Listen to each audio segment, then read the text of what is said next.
Hello বন্ধুরা, good morning.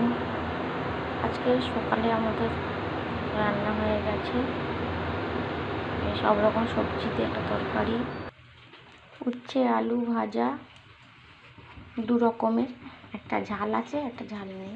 আমার মেয়ে খাবে, আর মেয়ের জন্য মাছ ভাজা করেছি, কাঁচা লঙ্কা টমেটো দিয়ে একটা মাছের মাখা মাখা তরকারি করেছি।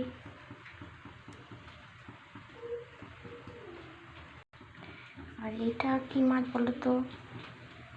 জানি অনেকের ভালো লাগবে না, এই মাছ অনেকে খায় না, বাট আমার খুব ভালো লাগে মাছটা খেতে। এই মাছের ঝাল কমেন্টে বলবে কে কে খাও আর কে কে খাও না। ওকে, এই যে এই মাছের ঝাল হয়েছে, আর সব শেষে এই যে গরম ভাত হয়েছে। মেয়ের স্কুল আছে তাই তাড়াতাড়ি রান্না করে নিলাম।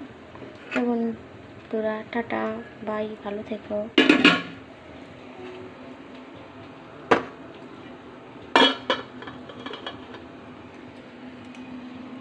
জল গরম হচ্ছে, স্নান করবে, মেয়ে স্কুলে যাবে।